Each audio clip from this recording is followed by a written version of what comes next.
From the studios of the Optimism Institute, welcome to the Blue Sky Podcast. I'm your host, Bill Burke, and in every Blue Sky episode, we'll be speaking to leaders, researchers, and thinkers whose stories and insights will remind us that there is always blue sky above. Sometimes you just have to get your head above the clouds to see it. Today's episode is another blue sky conversation about a topic that doesn't always inspire a lot of optimism: climate change.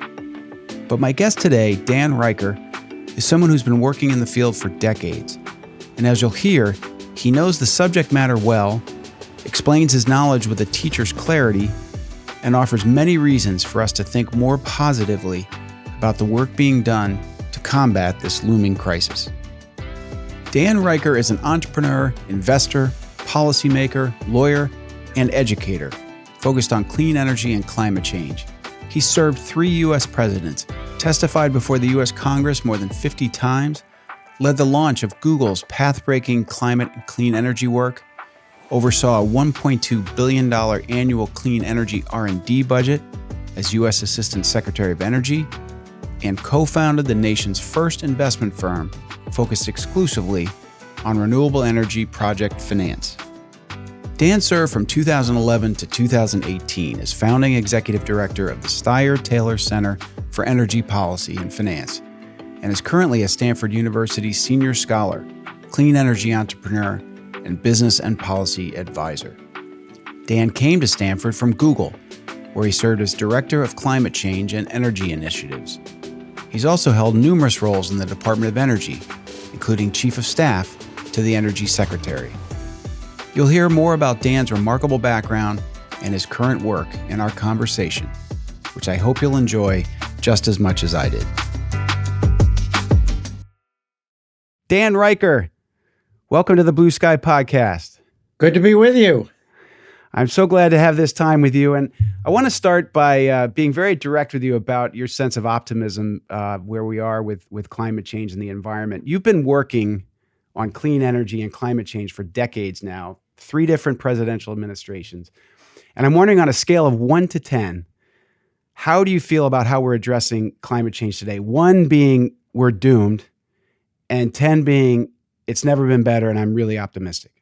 Well, obviously, we're somewhere in between. We're not doomed, and we're not doing everything we can. But, I think on the optimistic side is so many technologies that we didn't think we had or we didn't have 10, 20, 30 years ago have been developed. They're increasingly cost competitive. So we increasingly have the technological ability to address climate. Now it's a set of things. How do we actually get stuff built? And that's issues of policy. That's issues of investment. There's a whole set of things. So, 1 to 10, I think Europe is probably the furthest ahead in terms of the regions of the world. I think the U.S. is somewhere in the middle. I think China, building 2 new coal plants a week, which is what they did in 2022. I think they're a laggard. But overall, I think this is a problem we can solve. And I think in doing so, we can not only do good, but we can do well at the same time. Yeah, I saw a chart just today, I think, about solar adoption in China that was staggering. I don't know how accurate that information was, but the rate of solar installations in China was remarkable. Yeah, so the Chinese they're doing well on deploying clean energy at scale. They're doing well on making vast quantities of it to sell to the world. But meanwhile, they're building a lot of, high emitting coal plants, high carbon emitting coal plants. So that's a real dilemma. And that's something that we've got to face as a planet. So we'll get more into what's happening today. I'd love to talk a little bit about you and your background. And what is it in your background that made you want to spend so much of your time and energy in your life and career focused on energy and climate issues? So I started out at a really young age getting very excited about environmental issues, the big environmental crisis. This was back in the 60s, actually. As a 7-year-old, I was a camper. I was a Cub Scout, and I loved reading the catalogs that sold all the equipment. And one day I was reading one that said it was selling winter parkas that were trimmed in wolverine fur, the fur that goes around the hood. And I had just learned in elementary school about the wolverine being an endangered species. And I said, well, how the heck is that happening? So I went home and I told my mother. She said, well, write the company a letter. So in my 7-year-old scrawl, I did. And I got a nice letter back. And I said, wow, that's easy. So I got hooked early on. I live near, I grew up near the most polluted lake in the United States. This is a lake called Onondaga in Syracuse, New York. And that got me very intrigued and concerned. And just went on from there. Earth Day, the first Earth Day, 1970, I ran the Earth Day celebration at my junior high school. Oh, that's amazing. And so I was hooked. I was really hooked. And I've gone on since. Well, and I've described your background in the introduction. You are very prominent in this field, and I want you to talk about the Reicher triangle. I have never risen to the level where I have any shapes whatsoever named for me. So you have a triangle, but it's a very, I find it to be a very helpful, simple way to think about where we are. Could you describe the Reicher triangle and why you came up with it and how you think it's helpful? Yes, happy to do that. So it's a simple triangle. At the top point of the triangle is technology. Down at the lower left point is policy, and the lower right point is finance. And my whole take on this challenge and opportunity we have with climate change is working at all 3 points of that triangle and integrating across them. And I can tell you a little bit more about both those things. The top of the triangle is technology. And this means we've got to develop a lot of it fast and we've got to make it cost effective. And we're making some good progress there. We've brought the price of various technologies like solar and wind down dramatically. Policy is all about what governments at all levels, local, state, federal, global, need to do. And this is sometimes giving people incentives to do the right thing. This is sometimes setting mandates in place, produce this amount of clean electricity by this date. This is governments themselves buying cleaner stuff. And then at that lower right point of the triangle is finance. We not only need billions, we need trillions and trillions of investment, private sector investment. And then we've got to really integrate across all 3 points of that triangle. So I taught a class for several years at Stanford where we had engineering, business, and law students all in the same class looking at clean energy and how to get it developed and deployed at scale. We've got to integrate across all three. And in those 3 points of the triangle, tech, finance, policy, you started the conversation by saying we're making huge strides in technology, but we need to build and deploy. From what my novice look at it, there's all kinds of finance pointing towards this, both, I'm just looking in the United States, the Inflation Reduction Act, which had it had a different name, I think people would realize how many pro-environmental things are in that. And it seems like policy is moving in the right direction too. And that, I think one thing we take for granted today is how far we've moved on people just realizing this is a thing and that we are contributing to it. It took a long time, it seems, to get the majority of public opinion moved in the right direction. So, I don't know how you think about the triangle, if it expands or grows or what happens, but how do you feel about how we're doing on those 3 legs? I think we're doing well. 10 years ago, 20 years ago, this was still sort of a fringe issue, but I think it's become a mainstream issue. And it is an issue where you can do good and do well at the same time. And so what that means is we have companies large and small who are saying, wow, I got to get into this business. There's money to be made fixing this climate problem. And when that sort of thing happens, that's really important.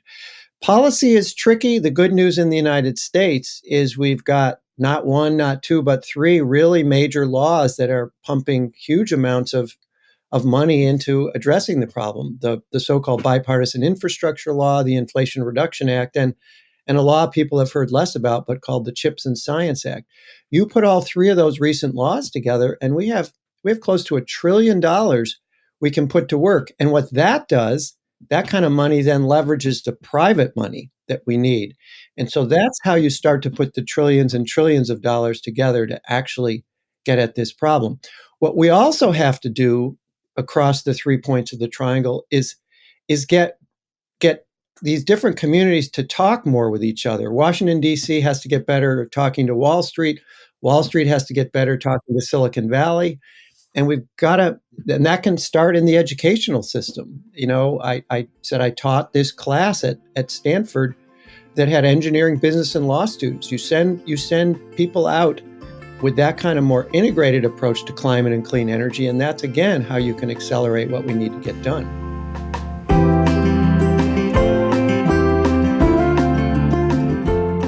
I like the way Dan Reicher says categorically that this is a problem we can solve. He acknowledges that it's going to take a lot of work on all three sides of the Reicher triangle, but he's hopeful we can get it done. And in just the first few minutes of the conversation, you get a sense for Dan's deep knowledge of this subject matter and how much he realizes that solutions will require collaboration from across different sectors of society. To that end, it's encouraging to hear the work he's doing with cross-disciplinary classes. Now, I'm not going to lie, I am a little bit jealous about Dan having the name SHAPE. But maybe there's a rhombus or something out there I can stake a claim to. Now getting back to our conversation, I wanted to know from Dan how his extensive experience in Washington impacted him and his views on our government's ability to help get this important work done. You spent a lot of time at senior levels in Washington. Did your time there make you feel better or worse about the federal government's ability to do the kind of things that you're describing right now? I actually have pretty good feeling about the federal government's ability to get things done.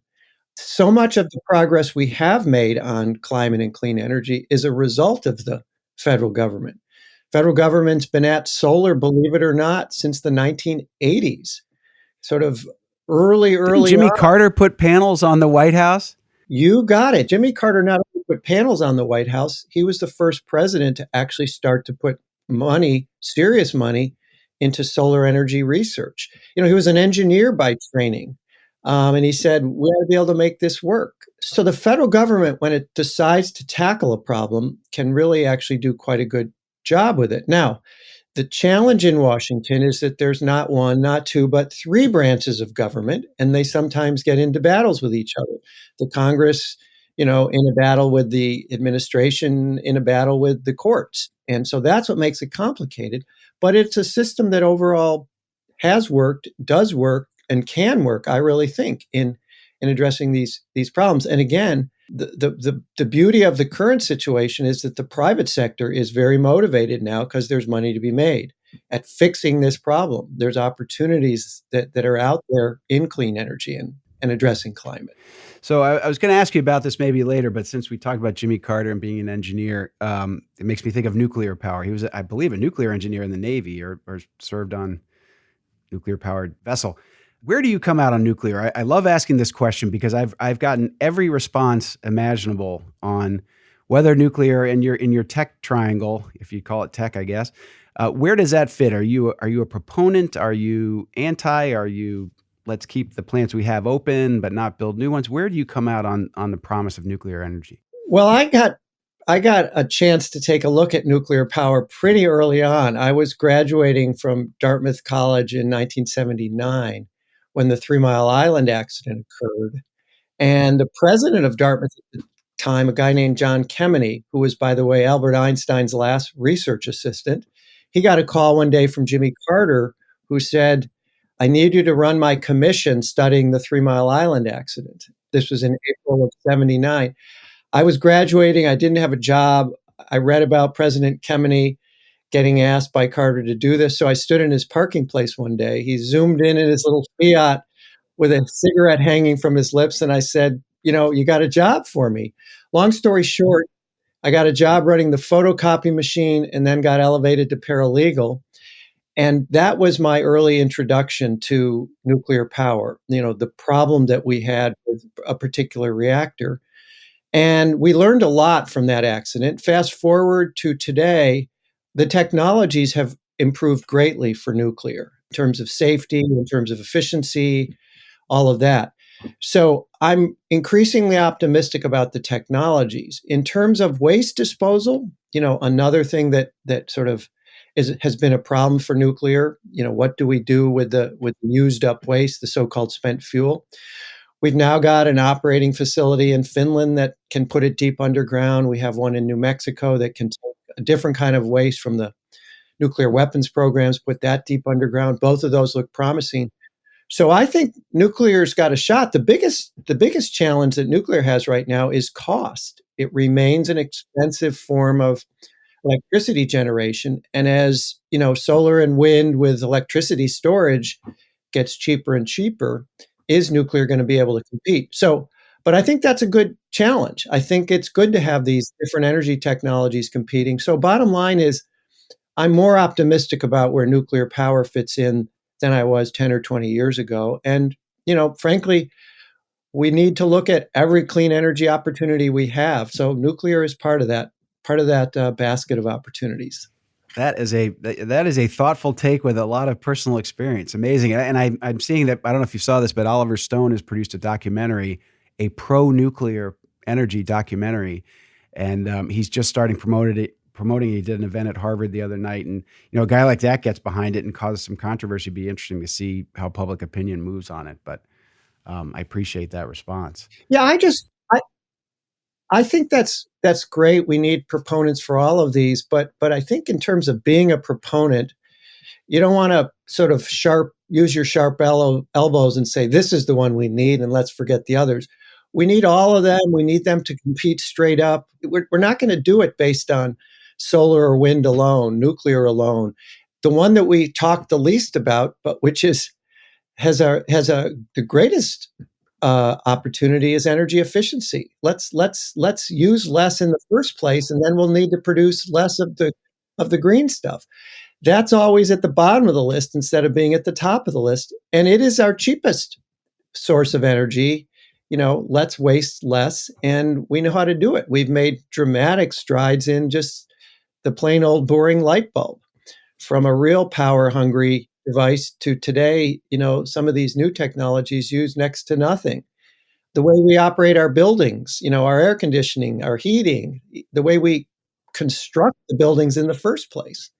And then it takes you to industry. We forget we've got all these major energy sucking industries like cement and steel and pulp and paper and aluminum. There's dramatic sorts of things that we can do, and some are being implemented to really cut energy use in industry very substantially. So you got to start with efficiency first, and then you move on to the others. Fascinating. And one that you haven't talked about, but we're about to, is hydro. And you have worked on a really interesting challenge, and I'm fascinated by the model, and I'd love to have you talk about it, the Uncommon Dialogue program. And I'm interested in it because I have a sense for how intense the passions can be around environmental issues and energy, and when those things collide. And so I'm really intrigued by the work you're doing, and then also wondering if this model that you're using in this case for talking about hydro could be applied to so many of these other contentious issues in our country, whether it's gun control or reproductive rights or election fraud or whatever. So can you walk us through a little bit the background and this whole concept of the Uncommon Dialogue and what you've been able to accomplish? Sure. So, I was a litigator over environmental problems for a number of years, and I was convinced that was the way we were going to have to get things done. I still think litigation has a place, but at Stanford, where I've been for the last several years, there's a program called the Uncommon Dialogue. It basically gets warring parties on tough sustainability issues to sit down and see whether they can work them out. It's been around for a long time. And when I moved jobs at Stanford, I'm now working in a place called the Woods Institute, and that's the home of the Uncommon Dialogue. And one of the issues that I've frankly avoided for decades is where hydropower fits into the whole environmental sustainability challenge that we have. I've avoided it because I'm a serious kayaker. I love free-flowing rivers. Dams were never my favorite technology, but 2017, 2018, I said, this hydropower area is important. It's about a third of all the low carbon electricity we have in the United States. It's about 2/3 of all the electricity storage that we have in the US through something called pump storage, and it deserved a look. So I got some grad students together at Stanford. We dug in, some amazing statistics. There are about 100,000 dams in the United States, just the ones that the government counts. Only about 2.5% of them actually make electricity. The rest are used for all sorts of other things, navigation, irrigation, water supply, and a lot of them have no useful purpose anymore. So I said, well, maybe we ought to get an uncommon dialogue together and see what if we can get the river conservation folks and the hydropower industry representatives to find some common ground, or as I like to joke, some calm water. And I said, let's do it, realizing this was literally the oldest environmental issue we have in the United States. It goes all the way back to John Muir, the founder of the Sierra Club, and the Hetch Hetchy Valley next to Yosemite, and the battle over whether that was going to be dammed. It was dammed. So it was a kind of a cool initial meeting, I'd have to say, when we brought, the major hydropower players and the major environmental groups, that one led by the leading river conservation group in the US called American Rivers. Okay, yeah, I want to stop you there, Dan. How did you even get him to the like what's the invitation say? Well, the good news of getting older in the environmental community is that I know a lot of people. So the signing, the name on the letter helped. Yeah, I think it helps. So the head of American Rivers was a friend, and I actually had served on their board. The head of the National Hydropower Association is a friend, and so I said, let's give this a try. And they said, well, okay, we'll at least come to the first meeting. So they did. That was in early 2018. It took us 2.5 years, but in October of 2020, we banged out an initial agreement, 15 pages long, and built around what we call the 3 Rs of the nation's 100,000 dams. Rehabilitate some of those for safety, because first and foremost is let's not kill people if the dams get into trouble. The second R is retrofit some of them. As I said, only about 2.5% of all the dams even make electricity. So some of those could make electricity if you installed turbines. And the third R is remove. A lot of dams have no useful purpose anymore. So let's remove some of those, a lot of those. So folks put their name on it. And the key to an uncommon dialogue, at least the way I've been running them, is you then set into motion a number of working groups that work on the various issues that have been identified in the initial agreement. One of those happened to be the infrastructure that's represented by dams, all the money we need to fix up the 100,000 dams or take them down. So President Biden was elected a month later. One of the first words out of his mouth was infrastructure. And so we said, this is our chance. By April of 2021, we had an agreement on infrastructure. We took it to Capitol Hill. And lo and behold, we got $2.3 billion with a B dollars to implement our agreement. And we said, wow. So that was a very exciting development.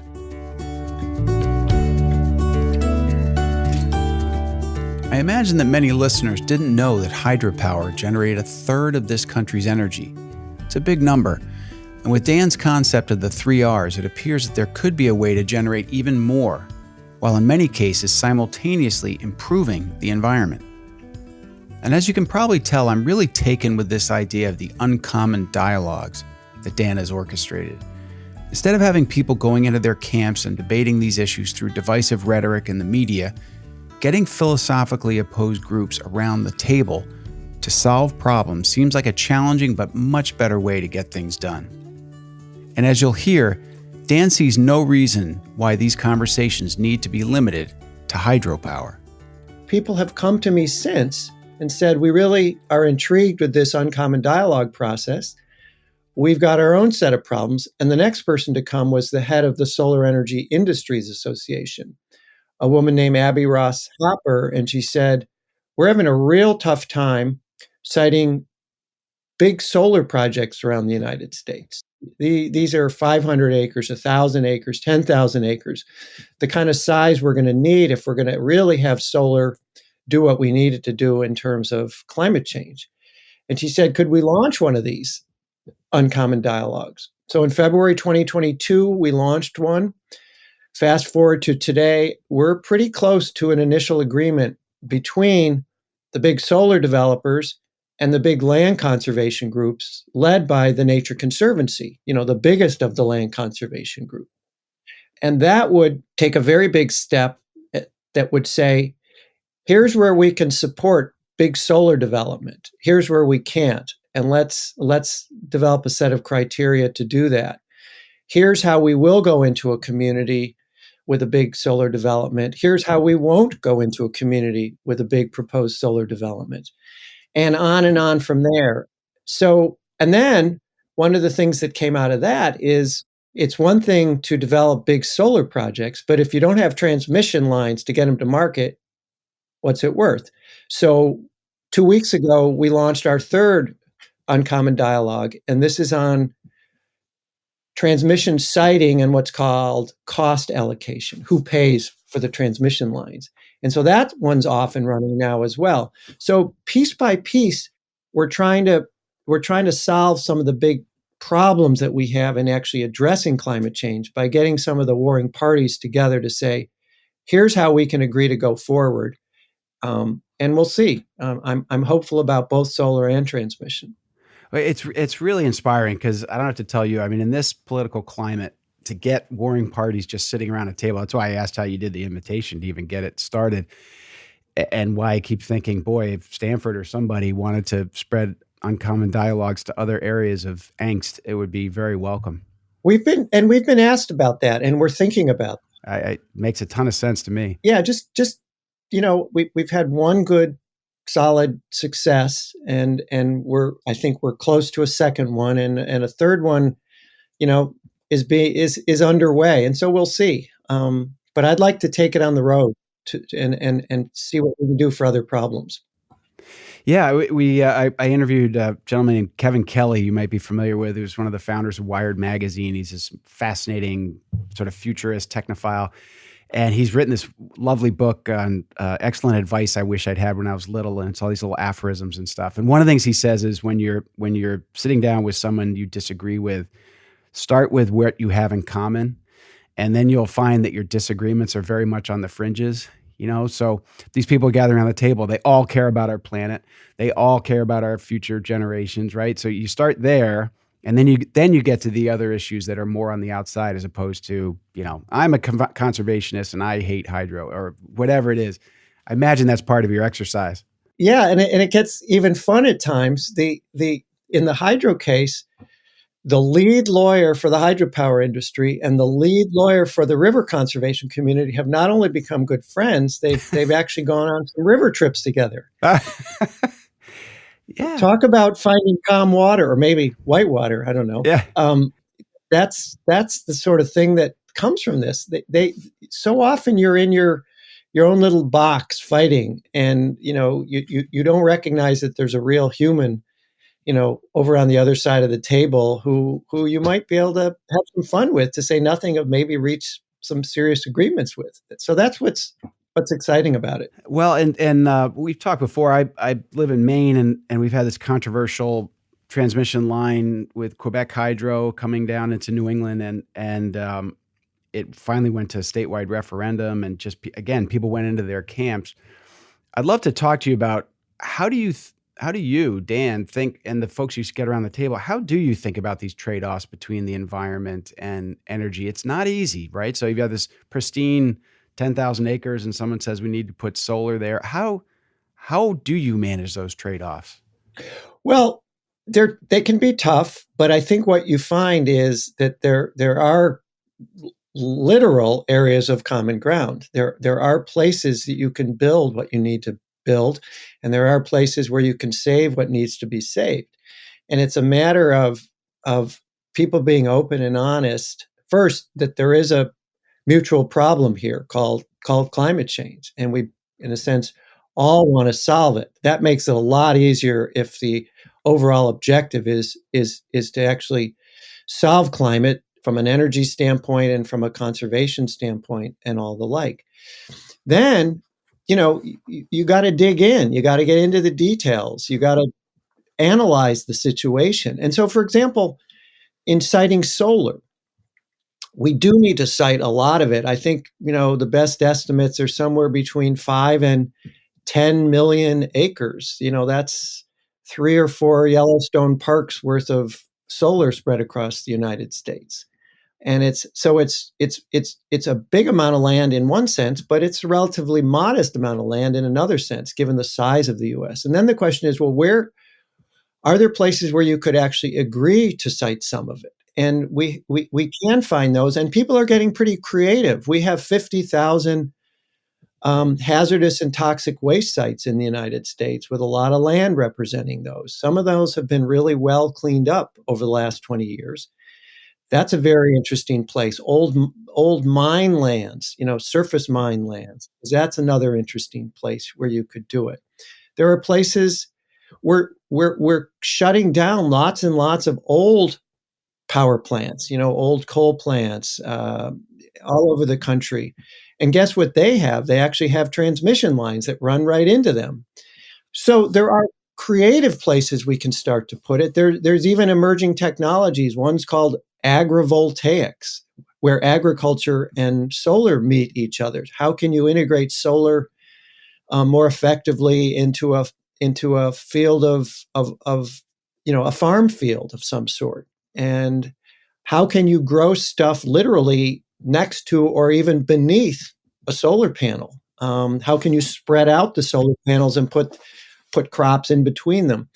All of these take work. All of these take further analysis. But I do think we do have the land to site this kind of solar we need. It's just a matter of getting people to get creative and to be open about where the best places to do that are.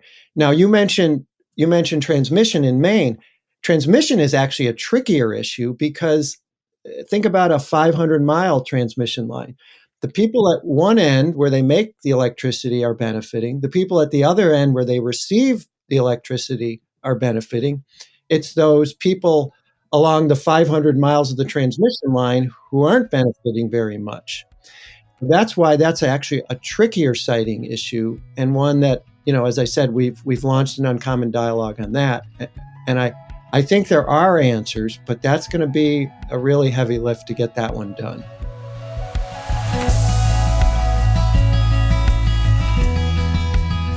Dan lays out some pretty daunting challenges here, but it's encouraging to hear such a smart and committed person describe creative approaches being taken in the climate change space. And I love the personal stories about people on opposite sides of these issues actually forming friendships during these difficult conversations. It might sound like a small thing, but relationships like this can go a long way towards forming constructive solutions for challenging and divisive issues. Now, back to our conversation. So we've talked about land, we've talked about rivers. Let's talk about oceans. There's a lot to talk about with oceans, I think, in climate. One, though, that comes to mind, and again, a lot of discussion in Maine, is offshore wind. And our current senator, former Governor Angus King, gave a speech years ago, actually when he wasn't holding office, it was between his governorship and senator, about turning Maine into the Saudi Arabia of wind, the Gulf of Maine. What are your thoughts on that? I find the technology fascinating because the engineering of it and the size of these things, and there's rock and waves. And do you have a position on offshore wind, and is it something we should be excited about or not so much? I do have a deep interest in offshore wind and have had some experience. And it's actually started when I was at Google. I was the director of energy and climate at Google for several years. And we invested in something called the Atlantic Wind Connection, which was going to be a transmission line that ran along the East Coast that allowed offshore wind projects down the coast to connect to a transmission line and bring their electricity to shore. That didn't go forward, but it got me very interested in offshore wind. In terms of the technology, we've made some very interesting progress on offshore wind. The projects that have been built around the world to date have been in shallow water, where the big towers sit on the bottom. But where we're headed is this floating offshore wind platforms. And if you can float these, you have two real benefits. One, you can go further offshore, so people don't have to see these 500-foot, 1,000-foot wind turbines. They're really big, way bigger than the wind turbines on land. And so that's really one benefit. And it also allows you to get into areas around the world that you wouldn't otherwise be able to install offshore wind, because it turns out most of the coasts around the world are adjacent to deep water, not shallow water. The Atlantic provides a lot of shallow water out fair distance, same in Western Europe, but most of the world, Japan, California, it's all deep water. So we're moving to these floating systems, and I've had a chance to work with the inventor of the first floating wind turbine in the world, a Danish fellow named Henrik Stiesdal. And it's a brilliant idea. There's lots of competition for that technology. So two things. I think it's very promising because there's vast amounts of wind in the ocean, and if we can get out into those deeper areas, we get more of the wind, we get a bigger area to develop, and we're further offshore, so people don't have to look at the turbines. And again, though, you have to do smart siting. You can't just put these anywhere. But given the vast size of the ocean, given that vast percentage of the world population lives on coasts, offshore wind makes a lot of sense. So get them further offshore, get them into the windier places, select those places more carefully, and use these advanced technologies. And I think it's a very, very exciting technology. How about tidal? Is one of the things, obviously, with wind and solar, it can be cloudy, it's not windy, but the tides, twice a day, every day. But I just know the technology's been really tricky and catching fish in them and all that other stuff. But it seems like people are still at it. Is tidal something that gives you optimism?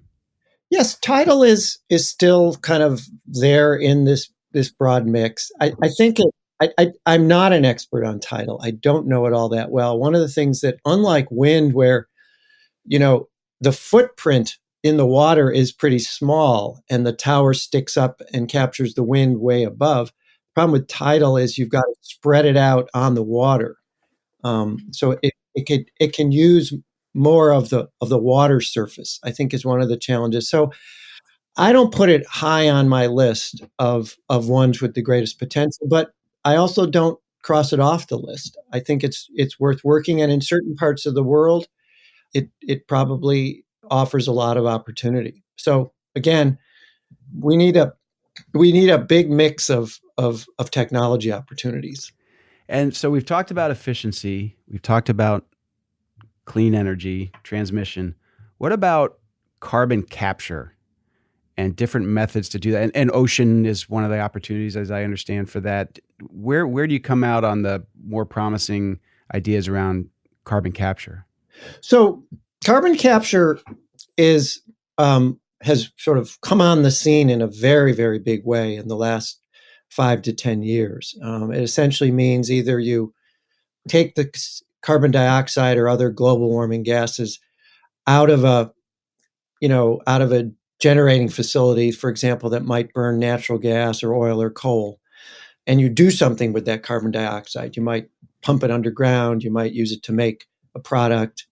There's a second version of carbon capture technology where you actually suck the CO2 out of the air directly. It's called direct air capture. And there's a third technology, and it's called trees. Trees are the natural carbon capture units, and if you can do forestry in a responsible way, you can get at carbon capture as well. So it's a big, complicated area. I am more optimistic about one of the places we really need to do carbon capture, which is in heavy industry. In other words, steel, pulp and paper, aluminum, cement production. We need to make those materials. There's no doubt about it. And those are heavy carbon emitting processes. So that's a place where we we've got to do something to cut the emissions, and so carbon capture may well have a place in those technologies. Would that literally be sort of an on-site carbon capture? Like, It would be on site, or I'm less optimistic about this, the direct air capture. You could frankly do that anywhere. But I think that's a tough one given the quantities of CO2 we've got to withdraw from the atmosphere. And again, smart forestry, where you make decisions about forests not to cut down, in part because of their carbon capturing potential. Large areas of, tropical forest, if we can avoid major tropical forest deforestation, you're helping with to capture carbon from the atmosphere.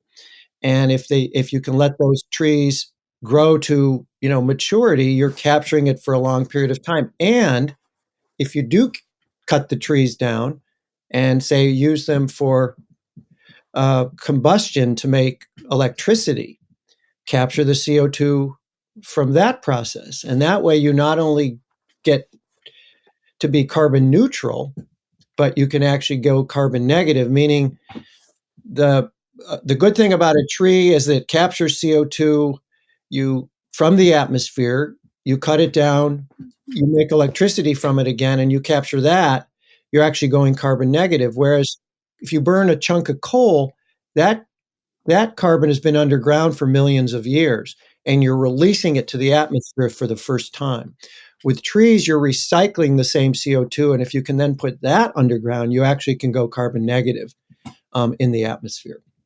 it's a great way to think about it. And it's fun thing about, trees. It's amazing how many of these solutions are part of nature, but also adding technology. I was reading something the other day about people who are reforesting and using drones to plant the seeds. These things, bringing these technologies together. It's pretty inspiring, I think. Well, we call those natural climate solutions. That's the acronym NCS. And there's a whole bunch of them involving forests and agriculture and the oceans. And so, and seaweed, you talk to some of the big land conservation groups, and they will tell you, yes, we're helping to address climate directly, and one of the ways we're doing it is through these natural climate solutions. And so that's why, the big conservation groups are at the table in a pretty fundamental way when it comes to addressing climate. They also, are also trying to address this other crisis we've got, which is the loss of biodiversity. As more and more species go extinct, we're losing a lot of nature's capabilities to do a lot of things we need. So it's a nice mix if you can bring these natural climate solutions together with the human invented solutions, and if we can put those together, we'll have an even better shot at addressing the climate crisis.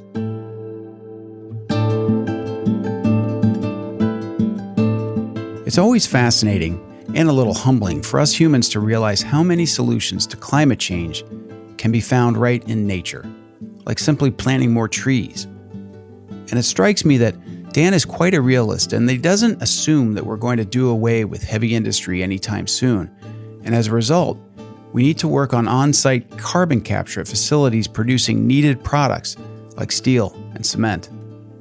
And who knows if some other technologies or methods like tidal power will ever take root. But it does seem like an all-of-the-above approach is going to be required if we're going to make a difference. And now, back to my final segment with Dan Reicher. I'd like to, as we get close to the end here, do a little thought experiment. So I interviewed a woman named Marcy Frank a while back who writes the Climate Optimist newsletter for the Harvard Chan School. And she told a story that was both sort of funny and lovely, but also kind of sad. She has a son who I think is 12 or 10, came home from school one day all disgruntled, threw his backpack down and said, I'm not doing my chores or something like that. And she said, what's the problem? She said, well, my teacher told me because of climate change, we got 30 years left. And so what's the point? And now this poor teacher didn't know that this guy's mother wrote the Climate Optimist newsletter. So if you had been invited to go address this young man's class a day after this little dust up, what would you tell young people? Because one of the reasons I'm doing the work I'm doing is I have kids in their 20s and they have friends who are talking about not having children which is obviously a fine choice, but not having children because we're in such a bad spot with climate change and the future is going to be grim. What would you tell a group of 12-year-olds or even frankly college students about why they should be more hopeful about all this? Well, first, I would bore them with my triangle and tell them we're making progress, and if we can keep making progress and work across the 3 points of the triangle, I would start with that boring lesson. But more fundamentally, that I really do think we're increasingly in a place where you can do both good addressing climate and you can do well. You can actually profit from making good choices and making products that are going to help address climate. And the more that those two things intersect, doing the right thing and frankly making some money at it, the more I think it's likely that we're going to be able to address these problems. And the more I think we recognize that while climate is a longer term challenge that we've got, measured in years and decades, it can help us address some of the near term issues we have on the planet, like food and education and safety and security. They go hand in hand. If we can be more efficient in the way we use energy in our homes, in agriculture, we can save people money that they can use otherwise to put food on the table or to get their kids educated. So it's not as if this is a separate problem that only people in wealthier nations can address. It's a problem that we all face, and if we do a good job in addressing it, we can help with some of those other problems along the way. So I'm relatively optimistic that this is a problem we can address.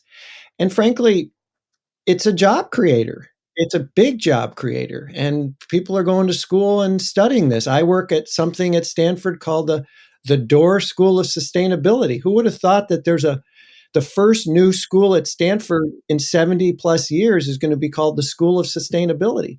People are going to school studying this stuff, and that, the next generation might be worried about their future, but the good news is there's all sorts of ways to get involved and do something about it. And I'm involved at Dartmouth, and there's a big new institute focused on energy and society. Who would have thought that you create an institute on that?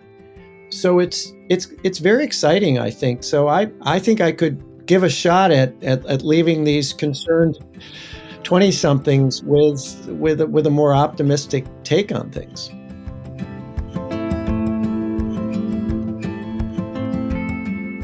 I'm a big fan and have worked for years and years on, two of our biggest hopes for addressing climate, which are solar and wind. And I think they are going to be a big answer. They're already increasingly a big answer. But we've got to address three things with respect to getting solar and wind deployed at scale in the US and around the world. First is siting. Got to figure out this challenge of finding areas of literal common ground that people can agree where you build these things and where you don't. And I think we're making some progress there. And I told you what we're trying to do with the Uncommon Dialogue. The second is the sun doesn't always shine and the wind doesn't always blow. This so-called intermittency problem is the word we use. And the good news there is we're getting better and better at storing electricity, both the improvements and the drop in prices that we're seeing in large battery systems, but also something called pump storage, which goes back to the 70s when we built all these nuclear power plants and we couldn't turn them down at night. You don't turn a nuke on and off. And so we had to figure out something to do with the electricity at night. So we built these things called pump storage projects where you pump water from a reservoir up to a pond on the top of a hill at night. And the next morning when you need the electricity, you run the water back down through the pumps and those become generators and you put the electricity back on the grid. And we're making big progress with projects like that in the US and all over the world. So both batteries and pump storage. The third is transmission. We've got to site a lot of transmission in this country and around the world if we're going to get the solar and wind to market. But again, I think there's real promise and progress that we can make with transmission if we can get people to sit down and agree on how to get it sited and agree on who's going to pay for it. A tough problem, but I think it can be solved. So solar and wind needs to be a big part of the answer. There are these three challenges: siting, intermittency, and transmission, but I think we can make progress on all three. Well, that's terrific and inspiring, and the perfect way to wrap this up. There are a few people I think that I could have spoken to have a longer history with this, more deep knowledge of it, and a really great way of explaining it to a layperson like myself. So thank you so much for being on the Blue Sky Podcast. Take care.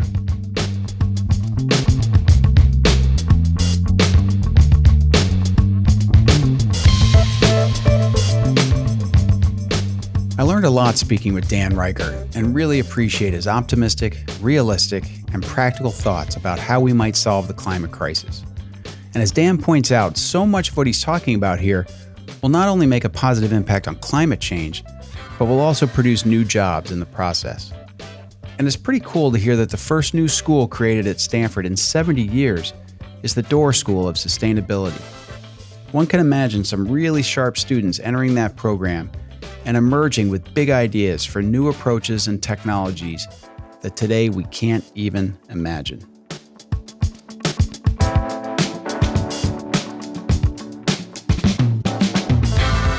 I hope you enjoyed this Blue Sky episode with Dan Reicher, and if you did, you might want to subscribe to this podcast to be sure you don't miss any future episodes. And while you're at it, if you haven't already, you might also want to follow the Optimism Institute on social media. Until next time, I'm the founder of the Optimism Institute and host of Blue Sky, Bill Burke, and I thank you for listening.